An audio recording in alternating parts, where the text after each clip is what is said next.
Bienvenue dans le débat de France 24. Comment transformer une défaite sur le fil en véritable déroute?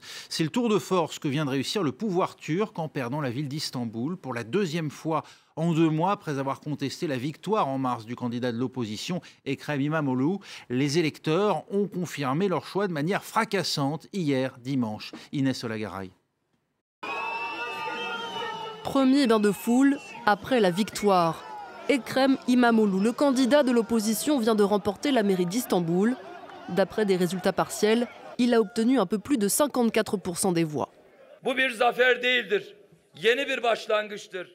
Ce n'est pas une victoire, c'est un nouveau commencement. Dès demain, je m'occuperai de façon égale de chacun de ces 16 millions d'habitants. Je suis prêt à travailler en harmonie avec vous, Monsieur Erdogan. Une main tendue vers le président turc, qui essuie quant à lui sa pire défaite électorale depuis 2002. Il y a 3 mois, Ekrem İmamoğlu avait déjà remporté cette élection, mais l'AKP, le parti au pouvoir, avait alors dénoncé des irrégularités et fait invalider le scrutin. Cette fois-ci, la victoire du candidat du CHP est sans appel, et son adversaire n'a pas tardé à reconnaître sa défaite. Ekrem İmamoğlu mène la course. Je le félicite et je lui souhaite bonne chance. J'espère qu'il servira bien Istanbul. Cela faisait 25 ans que la mairie d'Istanbul était aux mains de l'AKP. Dans les rues de la plus grande ville de Turquie, les partisans d'Ekrem İmamoğlu exultent. Nous sommes si heureux, le temps de la justice est enfin venu. Ça fait longtemps qu'on attendait ça, c'est pour le futur. Gagner Istanbul, c'est gagner la Turquie. C'est l'une des devises du président turc. Alors pour les militants du CHP, Ekrem İmamoğlu est le candidat tout désigné de l'opposition, capable de défier Recep Tayyip Erdogan s'il se présentait à la présidentielle de 2023. Voilà, et en Turquie, on regarde déjà vers le coup d'après. On en débat, nous, avec à mes côtés Nora Seni, professeure à l'Institut de géopolitique de l'Université Paris 8. Vous avez été directrice de l'Institut français d'études anatoliennes à Istanbul. Bonjour. Merci d'être avec nous. Merci également à Dorothée Schmidt, chercheuse à l'IFRI, responsable du programme Turquie contemporaine. On accueille également Ariane Bonzon, journaliste spécialiste de la Turquie, auteur de Turquie, l'heure de vérité, c'est paru cette année. Et puis enfin Ahmet İnsel, politologue et ancien professeur à l'université de Galatasaray à Istanbul. Bonjour, merci à vous quatre d'avoir accepté de débattre. D'abord, on peut saluer, Nora Seni, la transparence du scrutin malgré les craintes. Le pouvoir n'a pas manipulé les résultats, vraisemblablement. Ça aurait été extrêmement difficile de le faire. Il y avait 8000 avocats qui se sont dévoués, venus de toutes les parties de la Turquie, qui sont venus surveiller le scrutin, les bureaux de vote. Il y a eu des délégations étrangères. Enfin, c'était extrêmement encadré. Donc, il ne pouvait pas y avoir de manipulation à ce niveau-là. Donc, mais la transparence, elle était là. Elle était... Il n'y a pas un paradoxe? Comment comprendre que dans un pays où la liberté de conscience aujourd'hui commence à être en danger, où tant de journalistes sont en prison, où des partis politiques voient leurs responsables là aussi emprisonnés, on laisse une élection se dérouler dans de telles conditions avec un tel désaveu pour le pouvoir? Ariane Bonzon. C'est une toute petite élection, c'est très partiel, c'était sur Istanbul, donc quand même le contrôle est beaucoup plus facile. Le pays est immense, quand ça se passe dans des régions du sud-est, dans des régions beaucoup moins peuplées, le contrôle est beaucoup plus difficile à mettre en place. Donc il ne faut quand même pas se dire là vraiment, il y a effectivement maintenant les élections sont libres. Non, les élections ne pouvaient pas... La vraie histoire, c'est que le différentiel a été tellement grand. Quand le différentiel de voix se fait de quelques milliers, là il peut y avoir des manipulations. On l'a vu lors du référendum de 2017, en plein comptage des bulletins, il y a eu un changement des règles. Là, si vous voulez, le différentiel est de 9 points, c'est-à-dire de quelques 700 000 voix, 800 000 voix. Et ça, on ne le savait pas avant. Oui, mais ce que je veux dire, c'est que ces manipulations-là sont impossibles à ce moment-là. C'est impossible réellement, Dorothée Schmidt. On avait quand même 10 millions de votants, donc c'est pas évident, effectivement, de mettre en place tout un appareil de surveillance du vote. Moi, je crois que ça veut dire qu'il y a aussi une maturité démocratique à Istanbul qui est peut-être un petit peu différente du reste du pays. Tout à fait. Il y avait un vrai souhait d'alternance à Istanbul, et ça, c'est très impressionnant parce que manifestement, İmamoğlu a gagné des électeurs sur des électeurs de l'AKP. Absolument. Oui, Ahmet İnsel. Oui, non, le fait que ce soit simplement une élection à Istanbul même, où le parti au pouvoir est bien sûr très fort, mais aussi l'opposition est forte. Et ça, effectivement, Ayaan Bozon a raison.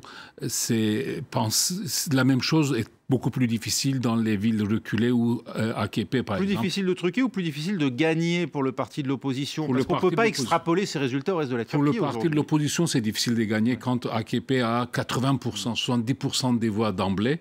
Mais il y a une surmobilisation à Istanbul, comme l'élection était simplement à Istanbul. Mais n'oublions pas qu'à Ankara aussi, ils ont perdu le 31 mars. Oui, là, ça n'a pas été remis en cause. Hein. Et à Adana, dans d'autres villes, dans les grandes villes les plus dynamiques de la Turquie, AKP a perdu les municipalités le 31 mars. Et Istanbul étant et les districts d'Istanbul restent contrôlés par l'AKP. Absolument. 25 sur 39.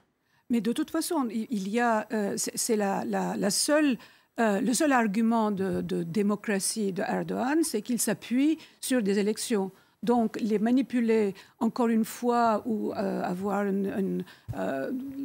laisser soupçonner des manipulations, était pas concevable. C'est nuire à sa propre légitimité. Exactement. Qui est Ekrem İmamoğlu? C'est un parfait inconnu jusqu'à il y a 3 mois. Il a cette ville, ce district d'Istanbul qu'il a très très bien géré jusqu'à présent. Ce qu'il y a d'intéressant chez cet homme, c'est cette façon de prendre à rebrousse-poil tous les arguments de Erdogan, de dire par exemple, commencer par dire que ses préférences iront à la raison et à ce qui est scientifique, donc pas à la croyance. Déjà, ce sont des énoncés qu'on entend très rarement dans la bouche des candidats ou des hommes politiques qui veulent se faire voir en Turquie. C'est la croyance qui a été ces dernières années mise en avant. Il est le candidat du parti kémaliste, le CHP, le Parti républicain du peuple. Ayaan Bozon, ça veut dire quoi concrètement? Justement, c'est ça qui est intéressant, c'est qu'il détonne un petit peu. C'est-à-dire que tu parlais de la raison, mais... Oui. Il ne cache pas qu'il est religieux et il a quand même évoqué, et c'est ça qui est très intéressant, il a évoqué un certain nombre d'éléments religieux, si vous voulez, dans son discours. D'abord, il y a eu un imam, il y a eu un grand meeting, il a fait monter un imam pour faire la prière dans son meeting, ce qui était impensable au sein du parti, enfin, dans des meetings. Laïque, revendiqué comme tel. Laïque, oui, laïcard, disons. Oui, oui. Et puis, par exemple, il a dit, lors du débat face à son rival, il a dit « Je ne toucherai pas aux piscines séparées entre hommes et femmes et je ne toucherai pas aux cafés municipaux où l'alcool est interdit. Enfin, je ne lèverai pas l'interdiction de l'alcool. Alors moi, je vais vous raconter une petite histoire. C'est-à-dire qu'il y a 17 ans, j'ai fait une interview de Recep Tayyip Erdogan et son conseiller m'avait interdit de poser cette question-là sur l'interdiction de l'alcool dans les kiosques. Donc c'est très important. Voilà, mais ça veut dire quoi? Ça veut dire que 20 années d'AKP ont transformé les mentalités au point qu'un candidat kémaliste aujourd'hui doit donner des gages aux religieux? Oui et non. Ça veut dire que l'un des grands combats d'Erdogan, c'était de donner de la visibilité à la pratique de l'islam. Il avait été condamné à de la prison pour avoir lu un poème musulman, Recep Tayyip Erdogan. Donc le pays a changé quand même. Et la visibilité de l'islam. Et là, Erdogan a réussi. Je veux dire, il a réussi effectivement à ce que la pratique de l'islam ne soit plus montrée du doigt. Et İmamoğlu en est même devenu une figure imposée?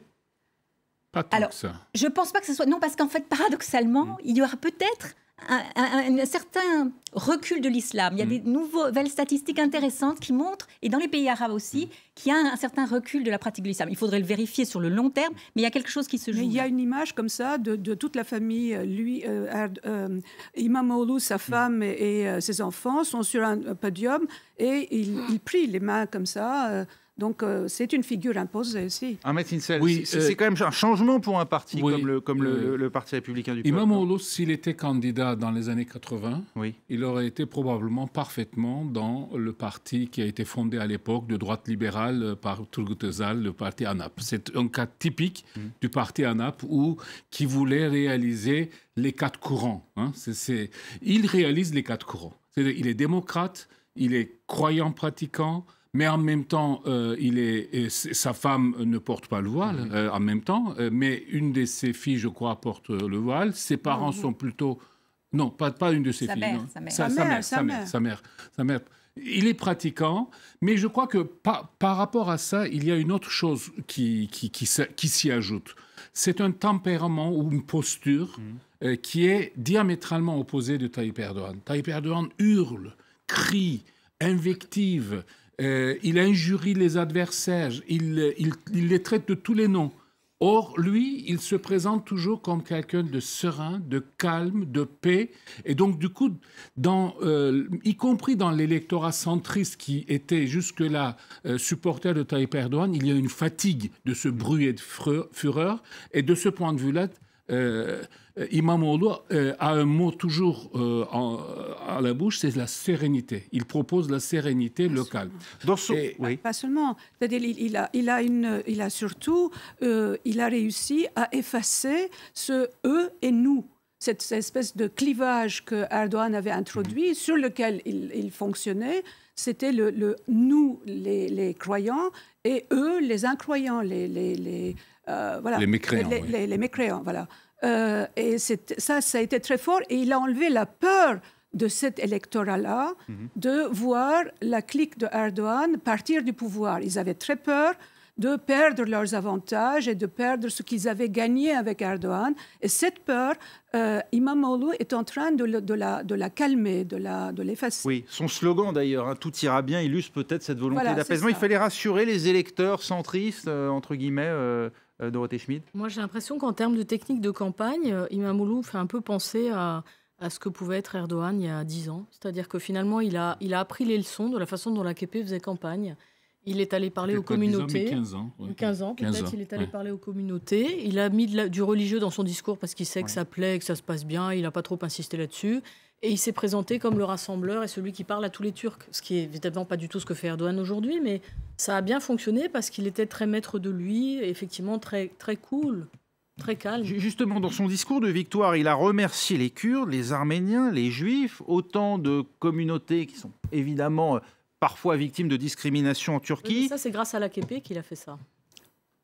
C'est pas faux. Pourquoi ? Parce que c'est Erdogan qui a quand même inauguré ce discours en direction des communautés, ce discours de réconciliation nationale. Avec un double langage. Et d'affirmation de soi, quand même. Hein, et avec ce discours-là, on n'effraie pas le ventre mou de l'électorat turc, justement, avec cet appel à ces minorités. Non, parce que finalement, ce qu'on peut penser, c'est qu'aussi Erdogan, qui s'est allié aux ultranationalistes, est peut-être allé un petit peu trop loin, parce que c'était la seule ressource qui lui restait, et qu'il avait une érosion de son électorat, effectivement, sur la pratique religieuse. On ne sait pas très bien où en est son électorat aujourd'hui. Donc il est allé du côté des nationalistes très très loin. Et il y a quand même une inquiétude et une fatigue de cette société turque qui a peur de se retrouver au bord d'une guerre civile, qui a quand même, je vous rappelle, la Syrie juste à côté, qui est un pays en décomposition totale parce que le fait communautaire a totalement dérapé. Ça a joué, ça effectivement. Il a aussi remercié tous les partis politiques, y compris tous les partis d'opposition et les partis qui sont pro-pouvoir. Donc il a essayé de faire en sorte qu'il remercie en fait toute la Turquie de l'avoir fait gagner contre le candidat. Erdogan l'avait accusé dernièrement d'entretenir des liens avec Fethullah Gülen. Est-ce que là aussi c'est une figure qui est devenue classique de la part d'Erdogan d'accuser tous ses adversaires de collusion avec celui dont il a lui-même été proche fut un temps, ou bien est-ce qu'il y a vraiment des liens avérés? Non, il n'y a aucun lien. Et par contre, le candidat d'opposition avait beaucoup plus participé à des manifestations pro-Gülen, notamment l'Olympiade Turquie, etc., etc.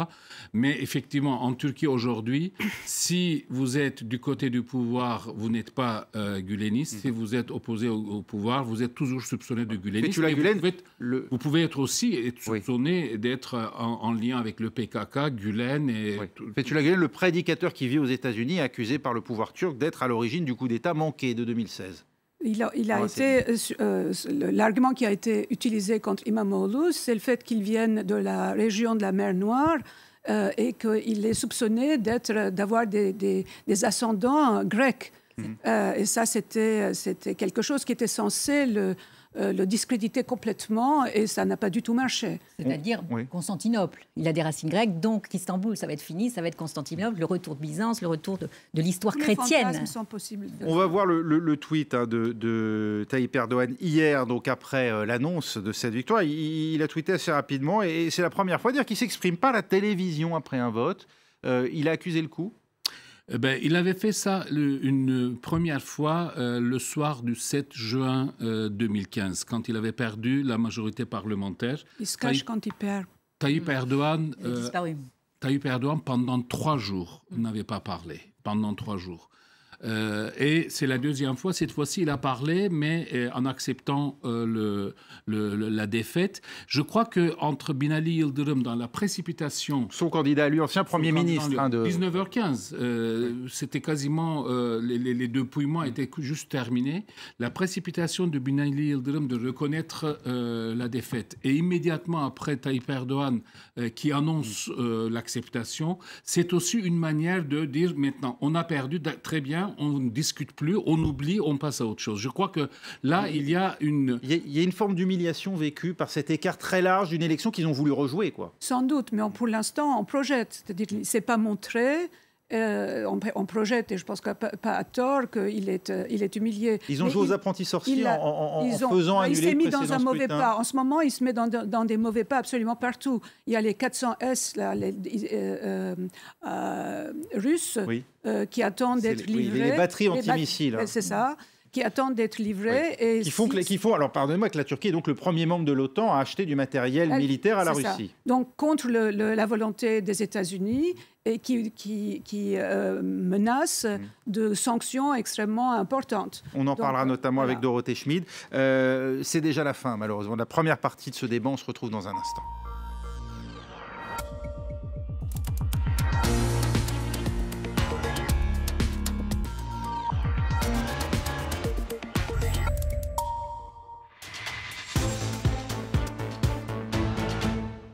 La victoire, pardonnez-moi, hier du candidat de l'opposition Ekrem İmamoğlu aux élections municipales qui avaient lieu à Istanbul pour la deuxième fois en 3 mois. Victoire donc confirmée très largement. D'ailleurs, il l'emporte sur Binali Yıldırım, le candidat de l'AKP au pouvoir.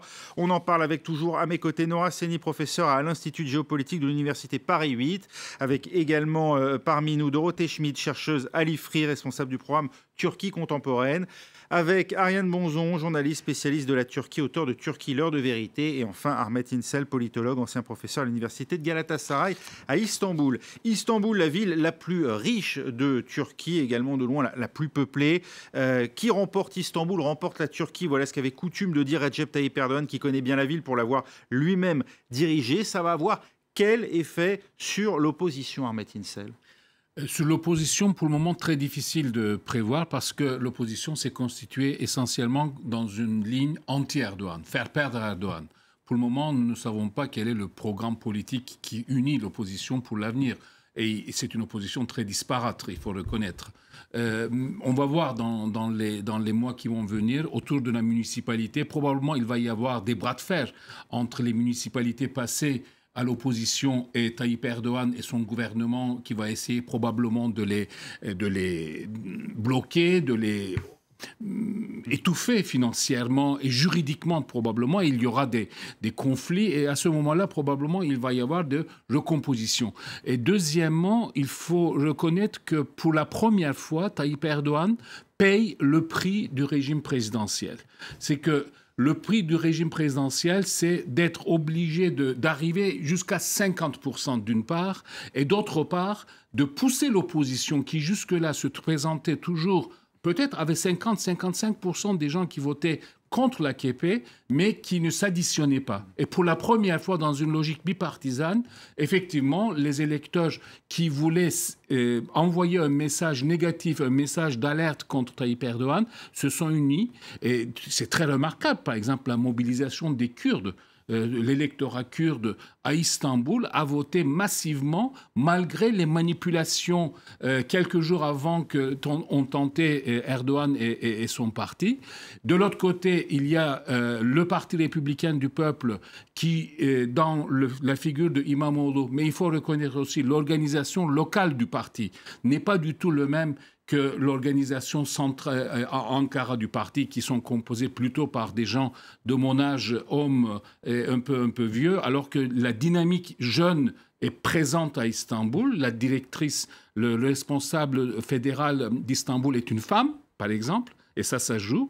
Et enfin, le troisième facteur, c'est qu'à côté de cette opposition constituée, peut-être nous verrons dans quelques semaines, voire quelques mois, une opposition qui va apparaître par la scission de l'AKP. Et donc, du coup, il y a une composition politique et des jeux politiques nouveaux qui s'élargissent.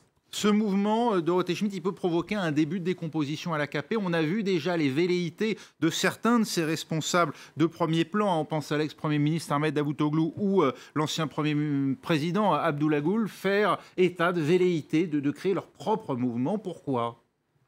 Alors pourquoi ? Parce qu'ils ne sont pas d'accord avec ce que fait Tayyip Erdogan, avec d'abord l'ultra-personnalisation du pouvoir, certainement, parce qu'il n'y a aucune place pour aucun... même pas challenger, mais aucun adjoint qui a un peu de talent aujourd'hui à l'AKP. Donc ça, c'est un vrai problème. Mais maintenant, finalement, on est rendu à cette boîte noire, puisqu'on disait effectivement Erdogan va s'exprimer de façon minimale, il faut qu'il se remette un peu. Et là, on n'a pas d'élection avant 4 ans. Donc, est-ce qu'on aura vraiment une pression à la recomposition de l'AKP ? C'est pas si évident, parce que finalement, l'AKP, c'est une machine à gagner les élections.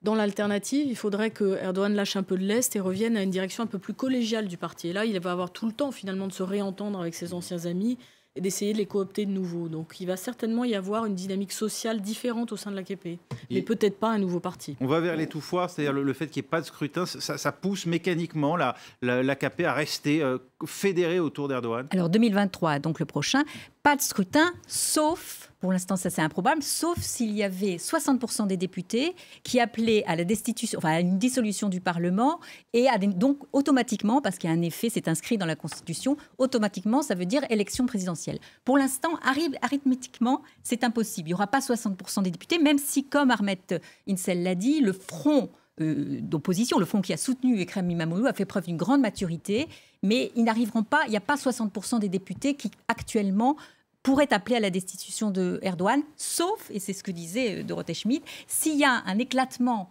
du parti AKP, si aussi l'alliance avec les ultranationalistes se fragilise, si elle éclate, là on peut imaginer, bon c'est vraiment une vue de l'esprit pour l'instant, mais on peut imaginer que 60% des députés lui demandent de partir ou appellent à nouvelles élections parlementaires. Ça sera le seul cas où il peut y avoir de nouvelles élections d'ici 2023. Vous y croyez, vous, Noura Seni, est-ce que le Parti de l'Action nationaliste, le MHP, rompt son alliance aujourd'hui avec l'AKP, que certains lui reprochent, y compris au sein même de l'AKP?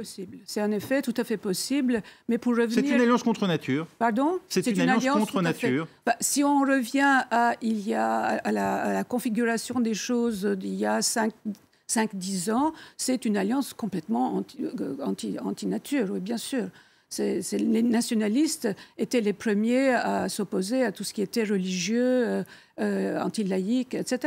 Donc après, il y a eu une inversion des rôles avec un chef du parti MHP qui est capable de tout faire pour rester à la tête de son parti, qui a été victime d'une scission d'ailleurs avec le II Party, qui a soutenu l'opposition dans ce gouvernement. Mais pour revenir à l'éventualité d'une scission à l'intérieur du AKP, du parti de Erdogan, ça serait une scission, serait tout à fait regrettable globalement pour la Turquie, je trouve, parce qu'il y aurait une division, on se focaliserait sur leur division, sur ce qui peut les rapprocher, et comme donc deux partis islamiques, pour ne pas dire islamistes, seraient rivaux avec des nuances, à peine des nuances, pour un ordre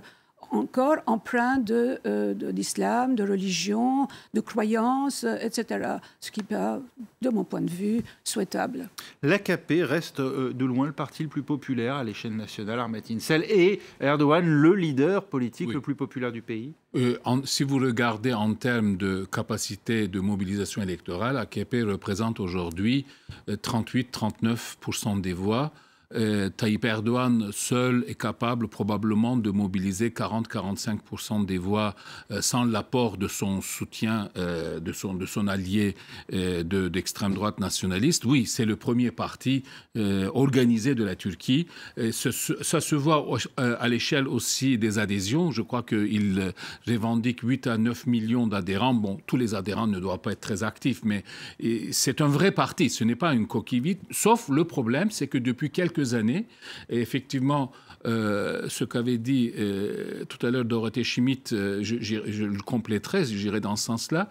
Tayyip Erdogan, initialement, quand ils ont créé en 2001 le parti en question, ils avaient 3 ambitions. Premièrement, abandonner le discours d'islam politique. Deuxièmement, créer un parti avec un fonctionnement démocratique à l'intérieur. Et troisièmement, un parti collégial. Ces trois aspects ont disparu. Le parti est devenu le parti d'Erdogan, une machine politique totalement contrôlée par Erdogan.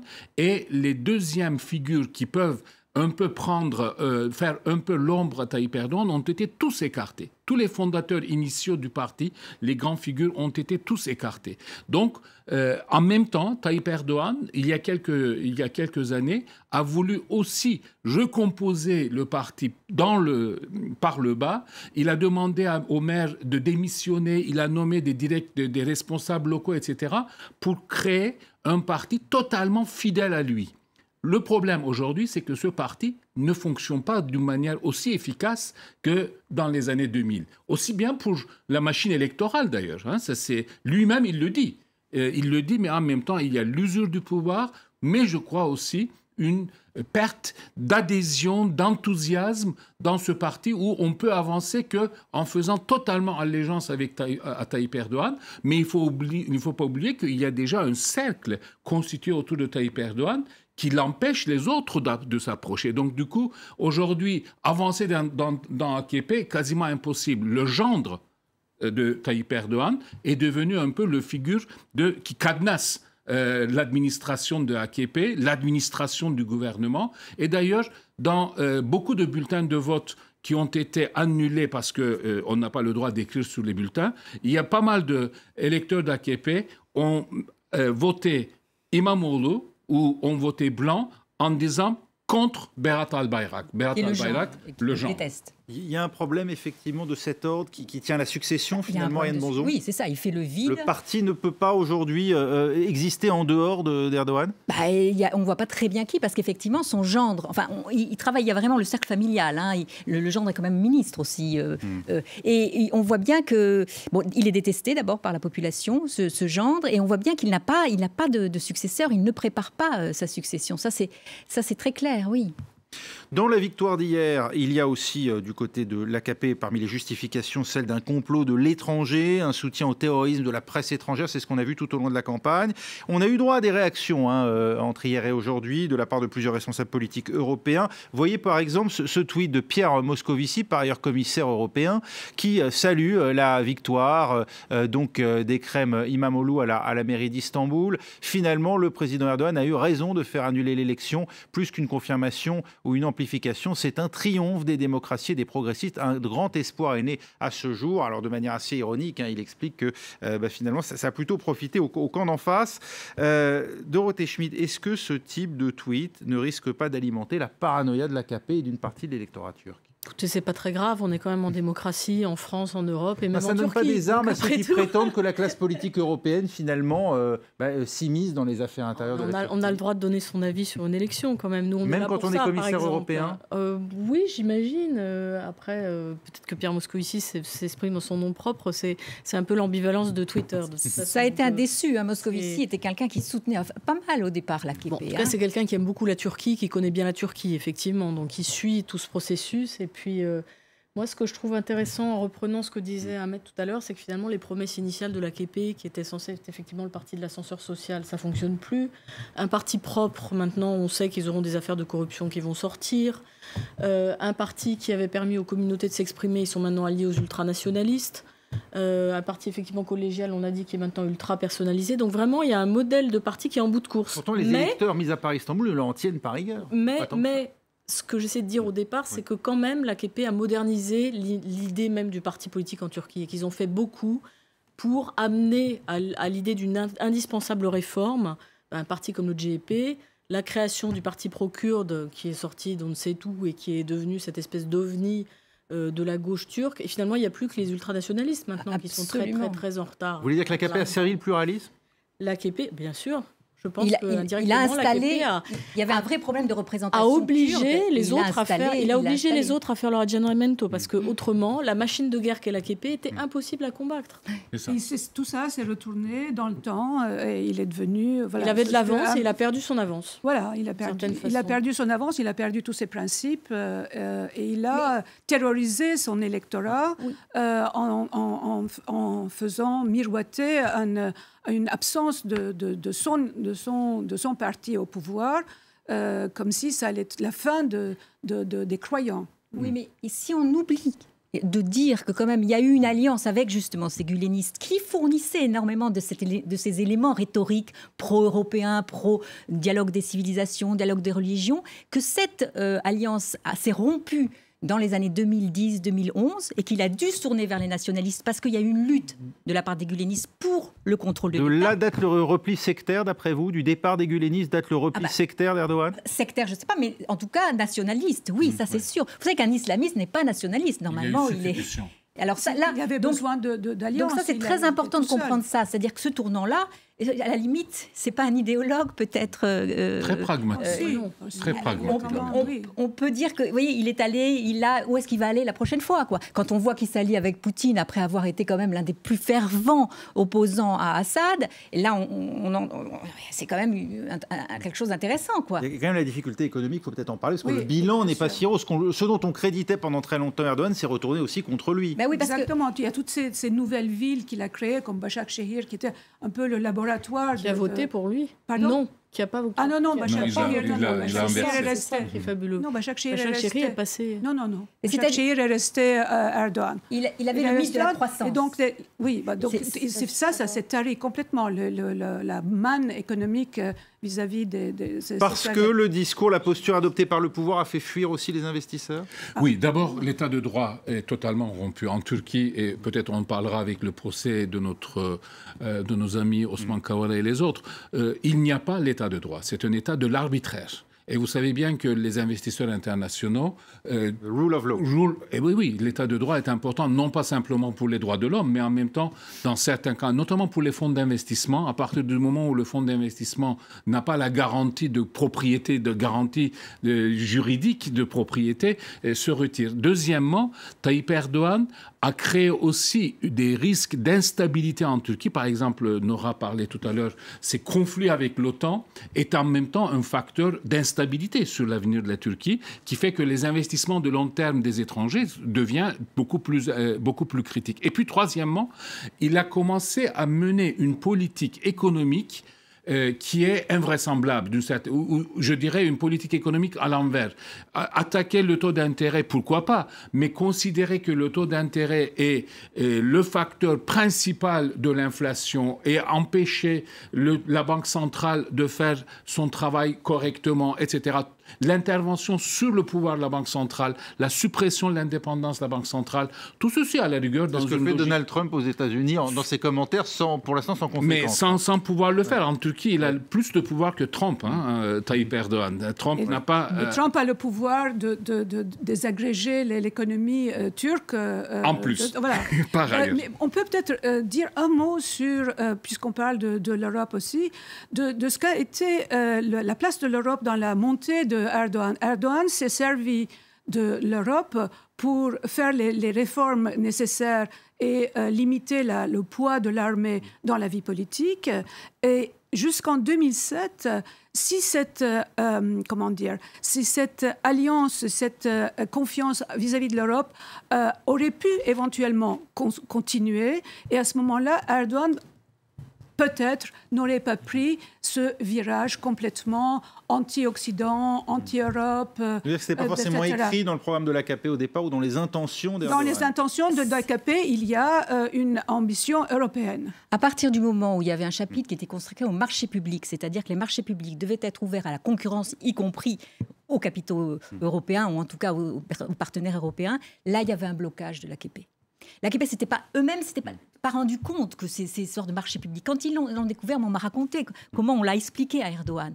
Et il a même dit à un de nos représentants de l'Union européenne là-bas, il a dit, écoutez, moi, le chapitre sur les marchés publics, c'est-à-dire ouvrir la concurrence, c'est pas possible. Pourquoi, comment je vais payer comment je vais payer Parce qu'en fait, c'est tout un réseau de clientélisme. C'est comme ça qu'il gouverne. Et il n'est pas le seul. Il n'y a pas que l'AKP qui gouvernait comme ça. Mais lui, ça a pris, c'est devenu institutionnalisé. Il y a eu aussi tout ce discours anti-introduction de la Turquie, adhésion de la Turquie à l'Union européenne, à partir de 2008, avec Sarkozy, Merkel, etc. Oui, il y avait déjà un débat sous Chirac en France. Mais dans l'anecdote que Arjen Boson dit, il complète en fait une autre chose. Il dit à ce représentant de l'Union européenne, vous voulez que j'ouvre les marchés publics, effectivement, je me tire une balle dans mes pieds.